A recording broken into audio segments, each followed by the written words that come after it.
E hoje a palavra do Senhor que nós vamos aprender junto, como a gente está falando sobre salvação, a gente logo nos remete à ideia de casa, né? Nós falamos, eu e a minha casa serviremos ao Senhor, como diz a palavra, como Josué declarou no seu finalzinho já de vida, quando ele reúne toda a congregação e diz, olha, eu e a minha casa serviremos ao Senhor.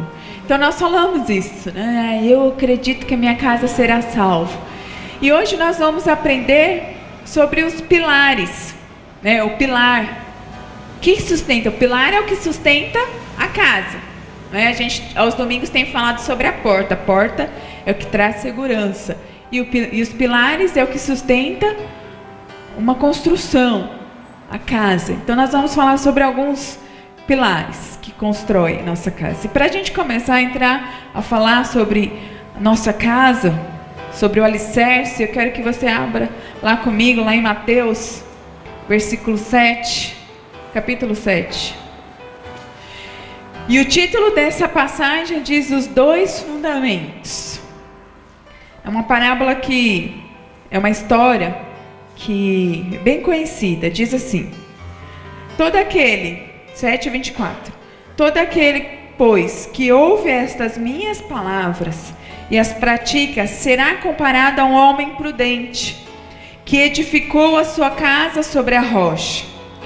E caiu a chuva, transbordaram os rios, sopraram os ventos e deram com ímpeto contra aquela casa, que não caiu, porque fora edificada sobre a rocha.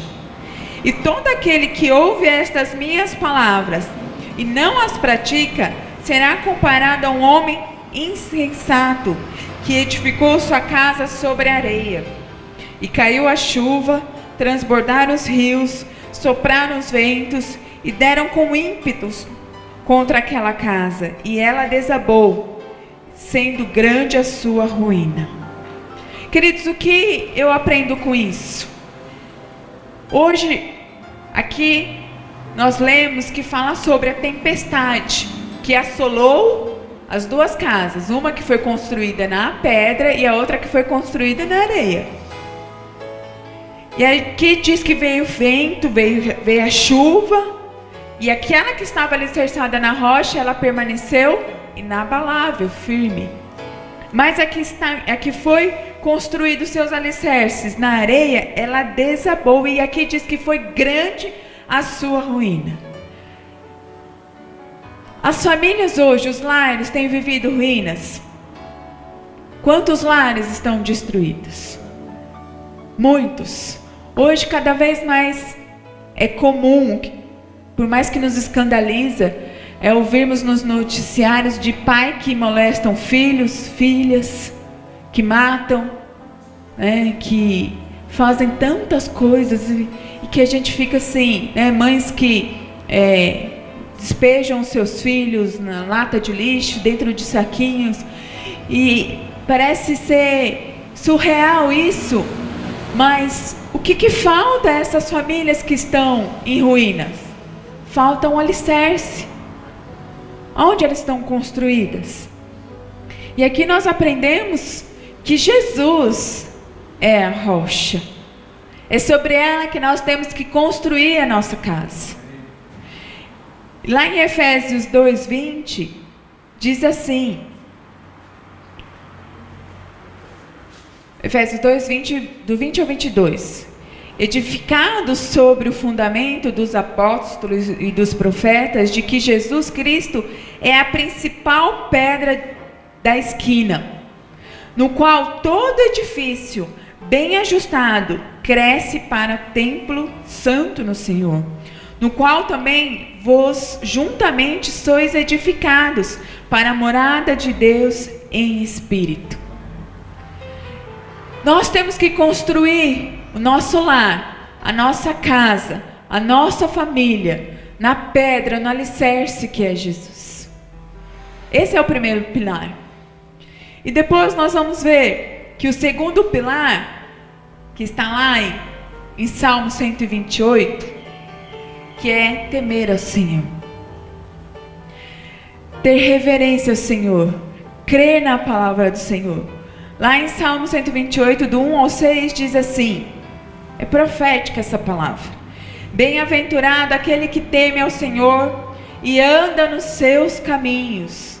Bem-aventurado, feliz é aquele que teme ao Senhor. Não é ter medo de Deus, não é? Tem uma música que diz assim,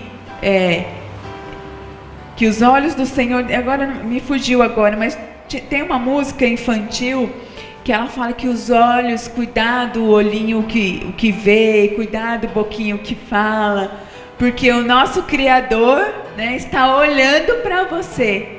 Essa música causa assim, né? Nossa, como assim? Você fica imaginando um olho gigante olhando para você. Conversando com alguns jovens, eu lembro que eles falavam, nossa, essa música me traz um medo. Não é medo que nós temos que ter, mas é temor, reverência. E aqui diz que quem teme ao Senhor, ele é bem-aventurado e anda nos seus caminhos. É no meu caminho? Nos caminhos que eu acho que são bons? Nos caminhos aí que a gente vê aí fora? Não, nos caminhos do Senhor. Olha só, se você temer ao Senhor, olha o que você vai colher na sua vida. Continuando diz, pois comerás do trabalho das tuas mãos, feliz será e te irá bem. Queridos, você quer o segredo para ser feliz? Uma receitinha para ser feliz? Tá aqui, ó. Tema ao Senhor e ande nos seus caminhos. Feliz será e te irá bem. Aqui, a bênção começa a vir sobre a família. Começa aqui pela mulher. Diz assim, a tua mulher, será como videira frutífera aos lados da sua casa. Agora isso alcança os teus filhos. Os teus filhos como plantas de oliveira à roda da tua mesa. Eis que assim será abençoado o homem que teme ao Senhor. O Senhor te abençoará desde Sião, e tu verás o bem de Jerusalém em todos os dias da sua vida.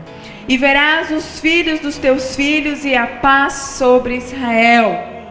É lindo esse capítulo de Salmos, porque ele é profético, mas tudo que contém, tudo que está aqui relatado na palavra do Senhor, queridos, é uma condicional, não é? Nós temos que fazer a nossa parte para que a bênção do Senhor venha sobre as nossas vidas. E não são sacrifícios que Deus está pedindo de mim e de você. Ele só está dizendo aqui, olha, tema e trilhe os meus caminhos. E aí você, seu filho, a sua esposa, toda a sua família será abençoado. Então guarde isso, querido, no teu coração. E lembre-se que você precisa trilhar o caminho do Senhor e temer o Senhor. Temer o Senhor é conhecer a palavra do Senhor e praticar a palavra do Senhor. Porque não adianta eu vir na igreja, conhecer a Bíblia e não praticar. Não é? Nós temos que ser praticantes. Terceiro pilar, que fala sobre a educação espiritual. Eu gosto muito desse versículo também, que está lá em Deuteronômio 6:7, e diz assim: e as ensinarás a teu filho, e delas falará assentado em tua casa, e andando pelo caminho, e deitando-te, levantando-te. Quer dizer, em todo tempo. Você está em casa, ensine a palavra do Senhor. Você está caminhando com seu filho, fale da palavra do Senhor. Você vai deitar, fale da palavra do Senhor. Quando levantar, fale para o seu filho a palavra do Senhor. Eu vinha meditando sobre isso, queridos. Nós, como pais, nós queremos o melhor para os nossos filhos. E trazendo isso para o mundo secular, a Bia faz aula de música, de inglês, não é? Espanhol. Não tem mais. Os meninos, eles são bem empenhados no futebol, Hoje o Natan está jogando fora. A gente busca uma atividade, uma academia. Nós buscamos cursos. Nós buscamos tantas coisas para os nossos filhos. E muitas vezes nós nos esquecemos de ensinar, né, de trazer a educação espiritual. E é isso que esse versículo fala. Olha, ensina o teu filho em todo tempo, em todo momento. Isso vai ser benefício para a tua vida. Eu comentei, acho que eu até postei uma pesquisa que diz que pais que levam seus filhos, que frequentam a igreja, são propensos cada vez mais a não se envolver com drogas. É uma pesquisa, queridos. Mas eu conheço filhos de pais, de filhos de pastores que, sim, né? Mas a probabilidade do seu filho escolher um caminho errado é muito menor se você se empenhar em trazê-lo para a igreja e ensinar. Não é só trazer, mas nós precisamos ser exemplos, queridos. Exemplo de oração. Eu gosto sempre de usar esse exemplo. Quando alguém te liga e você fala para o seu filho, fala que eu não estou, quando você não quer falar para a pessoa. Outro dia um rapaz lá no meu serviço, ligaram para ele pedindo doação, e ele esqueceu de tirar o dinheiro, e ele falou assim para mim: Paty, atende e fala que eu não estou. Eu falei: eu não vou fazer isso não. Falei: eu não vou trazer um pecado que é seu para a minha vida. Falei: você assuma a sua responsabilidade. E é isso que nós temos que ter, uma postura em relação aos nossos filhos, querido. Eu não posso, na igreja, ser uma coisa e na minha casa ser outra. Não é? Eu não posso, meu filho não pode me ver falando mal, quer seja do irmão, quer seja do pastor, quer seja de qualquer situação. Eu tenho que ser exemplo. Meus filhos têm que olhar para mim e ter a vontade de seguir a Jesus através da minha vida. É isso. E não há prazer maior, queridos, quando eu vejo o Natan aqui tocando, quando eu vejo os meus filhos, quando eu vejo o João se prostrando ali para orar, quando eu vejo o Davi cantando, quando eu vejo o Davi lembrando de algum versículo, quando eu dou aula para eles lá na escolinha, eles sabem muitas coisas da Bíblia. Não há mais prazer para um pai e para uma mãe do que ver os filhos no caminho do Senhor. Mas para isso, você precisa estar firme na presença do Senhor. Eles precisam ver que no momento da fraqueza, Jesus vai ser tua fortaleza. E eles vão crescer desejando estar com Jesus. Esse é um desafio e uma responsabilidade que Deus confiou a nós. Então busque pelo seu filho, ou por sua filha. O quarto pilar é sobre união. Esse versículo todo mundo sabe de cor, né? Salmo 133. Vamos lá, quem sabe? Esqueceram? Vou começar, vocês continuam. Quão bom que os irmãos vivam em união. União. Queridos, é importante que a sua casa seja unida, né? É importante que os seus filhos vejam isso. É algo que muitas vezes, quando o marido discorda de alguma situação, e é algo que a gente tem que aprender a não tirar a autoridade do outro, mas depois conversar. E juntos decidirem algumas situações, como proceder em algumas situações. Mas não dá para a mãe falar uma coisa e o pai falar outra, né? Não tem como. Às vezes você vai falar com a pessoa: mas olha, não dá para tratar com a minha família, com aquela pessoa é difícil. Nós temos que viver em união. É isso que a palavra nos ensina, né? Quão bom e quão suave é que os irmãos vivem em união. A união que faz a força, já diz aí, né? A união é o quê? Da açúcar? Faz a força. Não é, queridos? Você sozinho em alguma situação, você não vai prevalecer. É por isso que a palavra diz que é melhor ser 2 do que 1. Porque quando um cair, o outro vai aqui, faz o quê? Levanta. Não é? O Paulo tem algumas situações que às vezes ele fica um pouco abatido e ele compartilhou, eu falei para ele, você não está sozinho, eu estou com você. Queridos, isso faz uma diferença que você não tem noção. Muitas vezes você não vai conseguir resolver o problema da pessoa, mas o fato de saber que ela pode contar com a sua vida é motivador. Vai motivar aquela pessoa a acreditar que hoje não deu certo, mas amanhã Deus vai prosperar, Deus vai fazer um milagre, Deus vai arrumar essa situação que está desajeitada. Então se disponha, busque sempre estar em união com essa pessoa, mesmo que vocês tenham ideias diferentes, pensamentos diferentes.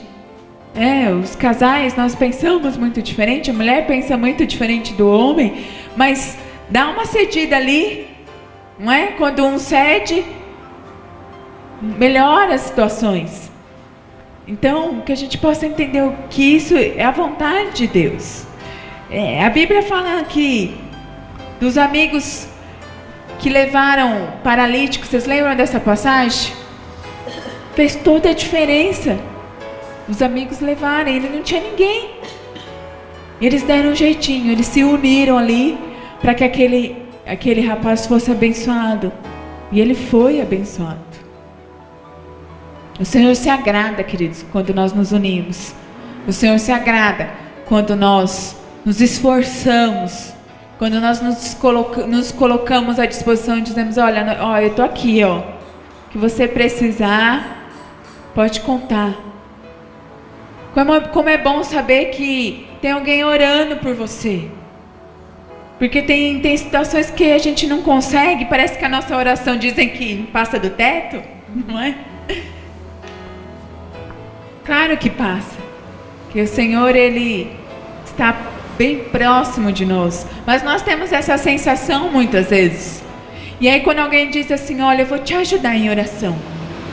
Isso não traz um alívio, uma paz? Fala, poxa, é verdade, eu não estou sozinha. E isso te fortalece. E assim tem que ser na sua família. Sua família tem que olhar para você e encontrar sempre esse sentimento. Não deu certo, vamos continuar. Vamos ver o que a gente pode fazer juntos. Vamos nos esforçar. Vamos entrar num propósito. Então, que nós possamos criar esse pilar nos nossos lares. O 5º pilar, que fala sobre o amor. E a passagem é muito dita, até cantada, que está lá em 1 Coríntios. Qual que é o versículo? Capítulo. Eu sempre confundo o versículo. Capítulo 13. Que fala sobre o amor. Nós vamos ler a partir do versículo 4, tá?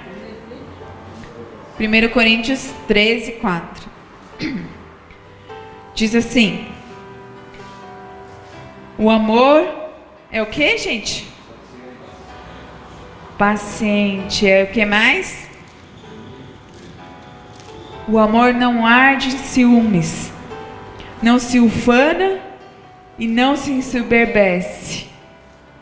Então aqui, quem tem outra versão que não seja, não se ufana? Obrigada, querido.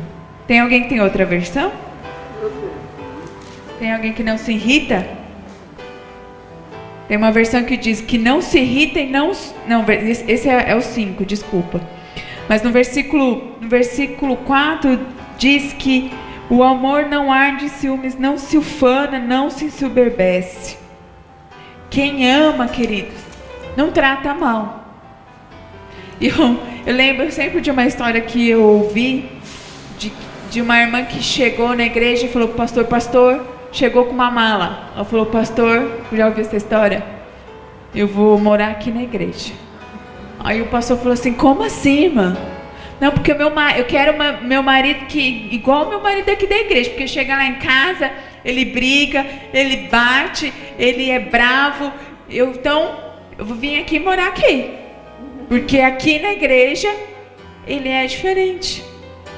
Então, quem ama não trata mal.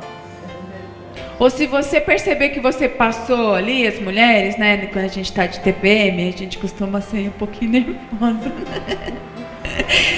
A pessoa tá ali quietinha na hora que eu falei.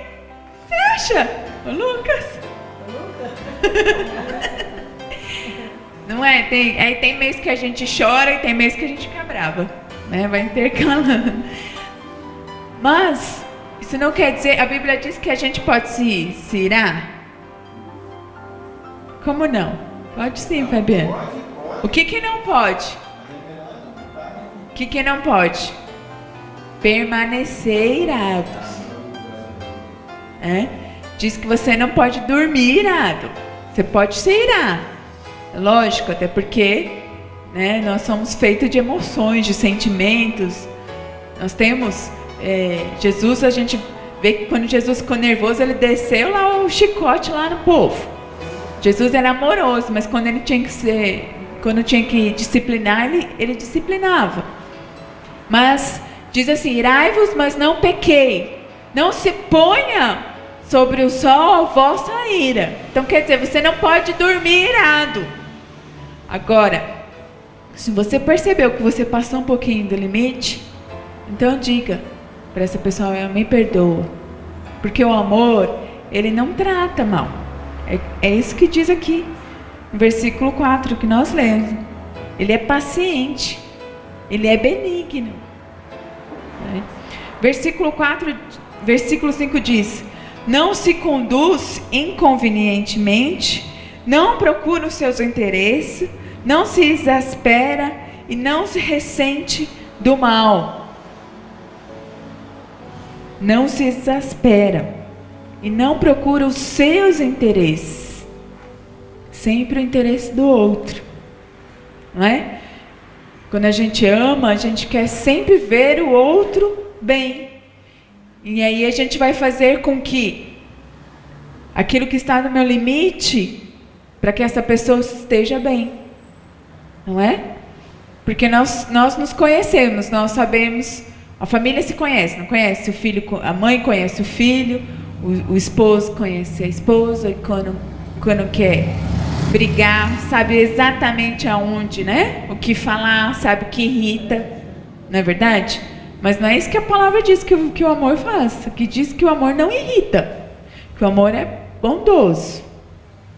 Então nós precisamos rever muitas coisas, né, queridos? Eu sempre digo que o amor está banalizado, porque as pessoas falam que amam, mas falam da boca para fora. Falar é fácil, mas eu tenho que provar com atitudes. Né? Provar cuidando, provar zelando, provar proporcionando coisas boas para essa pessoa. Isso é o que diz. No versículo 6, continuando, diz: não se alegra com a injustiça, mas regozija-se com a verdade. E aí o versículo 7, todo mundo conhece, e a gente muitas vezes diz: tudo sofre, tudo crê, tudo espera, tudo suporta. Amém? Se você está esperando já há muitos anos pela salvação da sua família, pela salvação do seu esposo, aqui diz que tudo sofre, tudo crê e tudo espera. Então você está no caminho certo. A hora vai chegar. A sua bênção vai vir.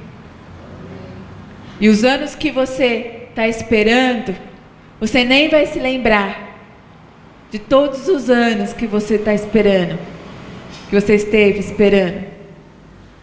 Porque o Senhor, Ele vem no momento certo. Está perto. Viu? Está perto. Então não desista. Continue amando. E sabe, queridos, eu quero te dizer que o amor, ele é um mandamento. É um mandamento. Não é um sentimento. Ai, eu sinto que eu estou amando. Não. Lá em Mateus 22, 36, quando perguntaram para Jesus, Jesus, qual é o maior mandamento? Jesus falou para ele: amará o teu Deus de todo o teu coração, de toda a tua alma e de todo o entendimento. E amarás também o teu próximo. Este amar não é um sentimento, é um mandamento, é uma ordenança. Então pratique. O Senhor te mandou fazer. Ame. Ah, é difícil amar. É difícil amar uma pessoa com defeitos. É difícil amar uma pessoa quando ela te fere, não é? É difícil. Mas Jesus nos ama mesmo quando nós erramos. Ele desistiu de você? Jesus desiste de nós? Deus desistiu de nós quando tinha todos os motivos? Não. Então, se Ele não desistiu, eu também não vou desistir, porque Ele vai me dar força, Ele vai me sustentar para continuar. E eu queria só trazer essa questão que é um pouco complicada, mas que precisa ter um equilíbrio, queridos. Que a palavra de Deus fala que nós temos que disciplinar também. Lá em Provérbios 13, 24 diz assim: quem se nega a castigar seu filho, não o ama. Quem o ama, não hesita em discipliná-lo. Sabe, queridos, nós temos que amar assim, como nós vimos agora. Mas nós também não podemos deixar de disciplinar. Quando você ver seu filho fazendo alguma coisa de errado, e quando você não disciplina, você não está amando. Porque a palavra diz que quem disciplina é porque ama. E mais do que isso, quem se nega a castigar seu filho, não é colocar ele no milho, não é pegar a cinta, de vez em quando é muito difícil fazer isso, né? Mas deixar hematomas na criança, não é isso. Mas é dizer para ele: filho, você está fazendo é errado. Hoje foi muito engraçado que o João amanheceu de mau humor e ele ficou brigando comigo, ficou brigando, e eu cheguei lá no meu trabalho, falei para ele: vamos conversar. E eu falei para ele: tá muito feio o que você está fazendo. Muito feio, você está desobediente. Ele falou assim: não sou desobediente. Falou lá, nem não sabe falar direito. Não sou desobediente. Eu sou lindo. Eu falei: não, você é feio, porque você está fazendo coisa feia. E ele falou: eu não sou, eu sou bonita.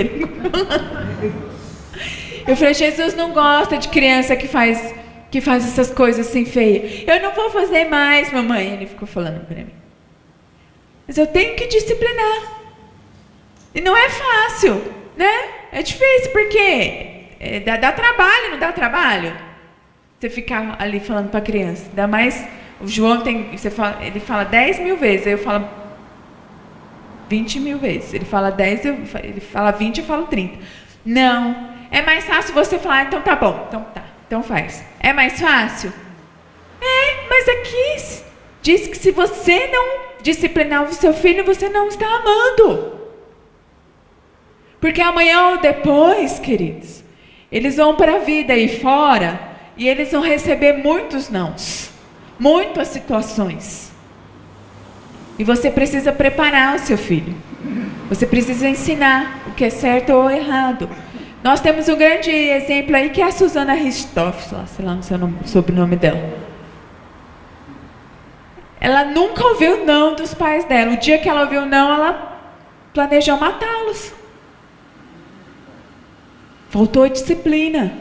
Então a gente precisa encontrar um equilíbrio entre amar, mas também disciplinar. Não é? É isso, eu sou muito carinhosa com meus filhos, eu sou muito amorosa, mas eu também disciplino. Eu sou brava, o Paulo também é bravo. Porque senão, queridos, a gente está vivendo numa geração em que eles querem fazer as coisas do jeito deles. E para se tornar mais fácil, muitos pais deixam. E lá na frente vão colher não frutos bons, infelizmente. O João, ele diz assim para mim, eu quero isso. Eu falo, não. Ele fala, mas eu quero agora. Eu digo para ele, não vai ser agora. Eu não posso dizer para ele, tá bom, você quer agora? Então tá bom. Não. Eu não posso. Então entenda isso. Equilibre isso. Deus vai te dar sabedoria e discernimento para você saber lidar com essa situação na sua casa, na sua família, com os seus filhos. Tá? E aqui eu só queria... a gente estou falando muito mais direcionada para os pais. E só tem o Lucas aqui hoje. E a palavra é para você, tá, Lucas? Que está lá em Colossenses 3:20. Diz assim, ó, filhos, obedeçam seus pais em tudo. Pois isso agrada ao Senhor.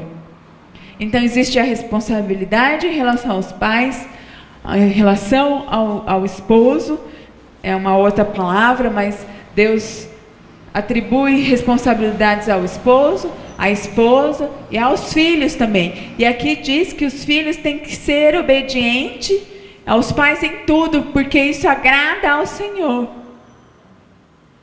Por isso que nós temos que ensiná-los a serem obedientes. E para a gente finalizar a palavra, lá no Salmo 127, versículo 1 diz assim, se o Senhor não edificar a casa, em vão trabalha os que edificam. Se o Senhor não guardar a cidade, em vão vigia a sentinela. Sabe o que quer dizer? Que se sua casa não for edificada no Senhor, em vão será. Vai ser vão trabalhar. Não vai ser edificado. Porque não sou eu e você que edificamos, mas é o Senhor que edifica. E mais do que isso, queridos, aqui diz que é o Senhor quem guarda a sua família. É o Senhor quem guarda a sua casa. Enquanto nós estamos descansando, o Senhor está trabalhando.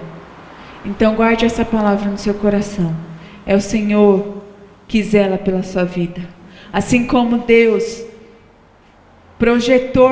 projetou salvar a família de Noé, Deus também tem o projeto de salvar essa família. Amém? Porque Deus ama cada um dos nossos amados, assim como nós amamos. E é por isso que nós estamos aqui, para clamar por eles. Eu quero te convidar agora a ficar de pé. Nós vamos terminar orando pelos nossos amados. E ainda que hoje talvez nós não conseguimos imaginar a salvação daqueles que nós amamos, mas nós veremos e nós nos alegraremos com aquilo que o Senhor vai fazer na nossa família. Eu creio que nós voltaremos aqui para testemunhar as maravilhas que o Senhor fez na nossa família. Você crê? Amém. Tá ligada essa palavra?